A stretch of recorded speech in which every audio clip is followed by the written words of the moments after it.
Hi, I'm Rita Peterson with Everything Homemade, and today I am going to show you an awesome dessert that can be used for a snack for your kids or a dessert after supper. Black bean brownies. Now this is an absolutely moist brownie that is full of fiber due to the black beans. So this is an awesome recipe to make. This is my helper here, Grace, who is 4, and a big thank you to Ocean, who is 7 and is filming. So where do we begin? Well, I always begin by preheating my oven to 350 degrees. So that's already started. The next thing is to oil my pan. So I have a lasagna dish here, and because we're going to make this gluten-free brownie, I am going to put some extra virgin olive oil in my pan,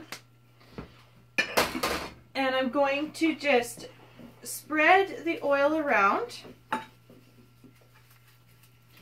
And to make this gluten-free, I add poppy seeds to my pan. Now, if I wasn't concerned about gluten, I would just use flour. Now, as I'm going here, I'm going to just mention to you as I go how to make this gluten-free and how to not make it gluten-free, so that way you have more options. And so we just move around these poppy seeds, and what it does is these poppy seeds stick really easily. It prevents it from sticking, and it tastes great. It adds another dimension of flavor, so it's really, really awesome that way. And even if you're not going gluten-free, you can still use poppy seeds if you like. So we're going to just put those aside. So now my pan is ready, and I'm going to put that aside. We're going to start mixing the ingredients. So Grace here is going to start by cracking in 4 eggs. So she's going to start doing that for us. It's a little harder. Yeah, but mommy cracks and you break, okay? Perfect. So you get those 2 thumbs in there, and I'll give you a little bit of a hand here, okay? Awesome. So we're going to put our shells in this bowl, and it's always nice when you're cooking to have a bowl that you can just throw, you know, dirty utensils in and egg shells. That way you're not always running to the garbage. Perfect. Alright, so plop them in. So Grace is going to whisk this up. Now, do you need, well, here you go. Wipe off your hands. Awesome. Okay, so what we're going to do is you always add your wet ingredients first. So in this pot here, I have already melted 4 ounces of unsweetened baker's chocolate. And it's important that you do unsweetened because we are going to add a bit of honey. And we add about ½ a cup of honey, which is also in this pot, and ½ a cup of coconut oil. Now, don't worry about scribbling down ingredients. All the ingredients will be listed at the end of this video. So, and what I do with melting is I start putting my coconut oil first in my pot. Then I put my 4 ounces of baker's chocolate on top, and then I put my honey. So what happens is that the coconut oil melts first, then the chocolate, then the honey, and nothing burns. So it's all together, mixed in here, and I'm just mixing it up. And because it is a bit warm, Grace, keep whisking. I'm going to just slowly put it in. Whisk harder, harder. There you go. And I'm going to slowly put it in. It warms up my cold eggs, and I don't make scrambled eggs. Okay, faster, Grace. You got to go something like this. Okay, can we do that? Nice, and there you go. Faster, faster. Perfect. So I'm going to just put all this into the pot, or into the bowl, and use my spatula to clean all the yummy ingredients out. Awesome. So now we have that. The other thing you want to do is add some vanilla extract. Now, I use homemade vanilla extract. So there's a YouTube video that I have on that. And you add about a tablespoon of vanilla extract. The other thing that we're going to do is add some salt. Keep on whisking there, Munchkin. And you want to add about a teaspoon. Now, salt is very important in this recipe. When you're dealing with beans, that little bit of salt really enhances the flavor and makes things taste good. So, very important to put into here. Okay, so that's our wet ingredients. So, as she's mixing this up, let's move over to the food processor. So I have in here 4 cups of already cooked black beans. Now you can use canned beans, just remember to drain them. You can cook them, and these are just cooked. And I'm going to put them into my food processor. And I want them to be nice and smooth. Okay, now what do you do if you don't got a food processor? Well, in the past, I have taken a potato masher and mashed them up as fine as I can. And there is a little more clumps, but that is another option that you can do if you do not have a food processor.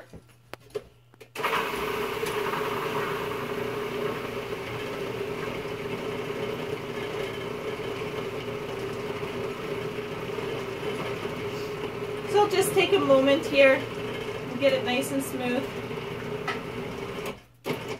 Perfect. So I'm just going to get a spatula out of the drawer.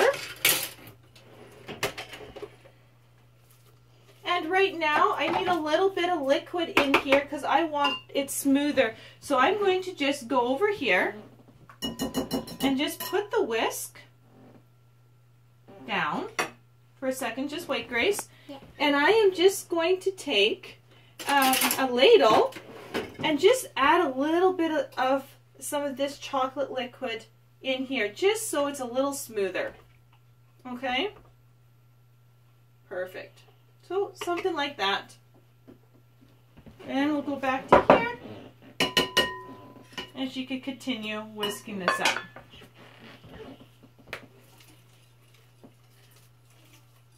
So I'm just going to move this around a little bit. Awesome.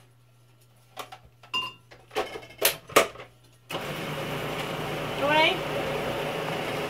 Perfect. So now that it's going a little bit better, what you could have done too is take some of your liquid before you put it in your bowl and put it in here. Doesn't really matter. The effect is the same. Okay. So what we've got here is a really nice, smooth beans. Chocolate beans now. So I'm going to take my blade out.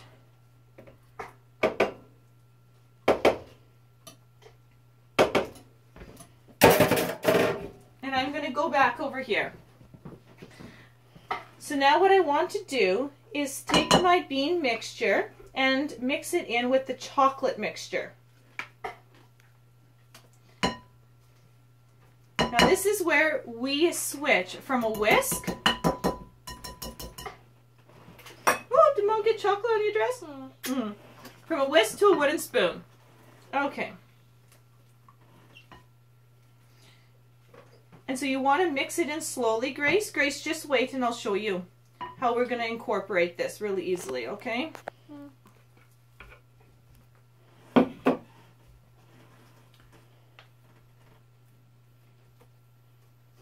Okay, so what you want to do when you've got a mixture like this is fold it in first. So kind of like folding egg whites is you want to just fold this in and then keep working it and then mix it up. And it mixes up faster that way. So Grace, you could continue that for a moment, okay? So she's going to continue mixing that for a moment while we add some more ingredients. And I'm just going to put this aside. And the other ingredients I really like is raisins in here.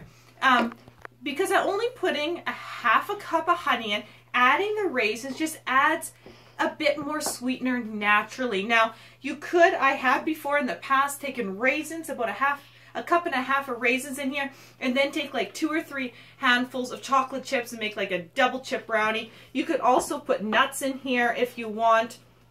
That is totally up to you, what you would like. We're going to add raisins in here. So I want to dump those in. dump those in. Good job. So we'll mix that.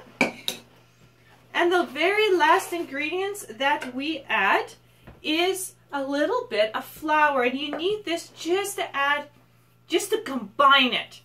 Make it stick together a little bit better. Is that a bit hard? Okay. And if you are using wheat flour, you could use sometimes about a 1/2 cup to 3/4 of a cup of wheat flour. With coconut flour, it's about a 1/2 cup. So we're going to put half of this in first. Nah, don't worry about that. Mommy always drops a little bit. Okay, so we'll mix in some coconut flour. And the coconut flour really gives a nice enriching flavor to it. If you are in the Grande Prairie area, Superstore sells coconut flour, Health Hut sells coconut flour, Homesteader does, Save On Foods, I don't know what Safeway does, but most places with a natural aisle sells coconut flour nowadays. So it's very easy to get to, and you don't need much because coconut flour absorbs liquid like crazy. So you don't need near as much flour. So let's see the consistency. Shall you taste test? Do you want to taste test a little bit? Okay, taste test a little bit. So this is the consistency. Not too bad. I'm actually just going to probably sprinkle a little bit more in. I'm not going to add all of this. Taste test. Let's see. And then it'll be perfect. How does it taste? Perfect. Alright, that's exactly what we needed. And so I only used about 2/3 of coconut flour, and that is the perfect consistency. So it goes off the spoon, but it doesn't just run off the spoon, and it doesn't just clump on the spoon. It falls nicely. So that's a little test. So let's taste this. Oh yeah. I love this stuff. That's good. Okay, so we're gonna put this aside, and we're going to get our pan back. And we're going to grab our spatula that was in the pot melting with the coconut oil and just clean off our wooden spoon, which you probably want to lick off. And then I'm going to put this into the pan. Now this is a 9 by 13 pan lasagna dish that I'm using.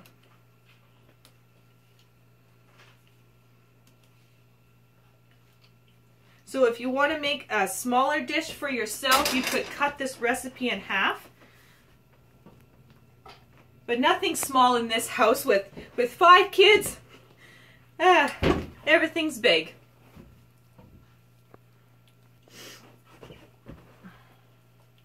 And we just smoothen this out.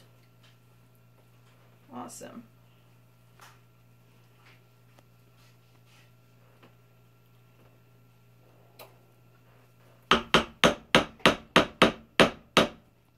Okay, and there we have it.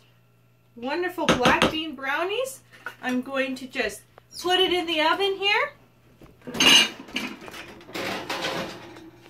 And leave it in here for about 25 to 30 minutes, under 350. And I will see you at snack time today. Okay, brownies are done. And would you look at that? They turned out delicious. And my hungry crew here is gobbling them up and having them at snack time. And I'm going to eat mine right here too. Boy, we love these. They're such a healthy snack for the kids in the middle of the day that tastes great. Please comment. I would like to hear suggestions, ideas, any recipes that you want me to turn into gluten-free. Just tell me. I would love to hear from you. And don't forget to subscribe because I'll be adding more recipes every week. Thanks for watching.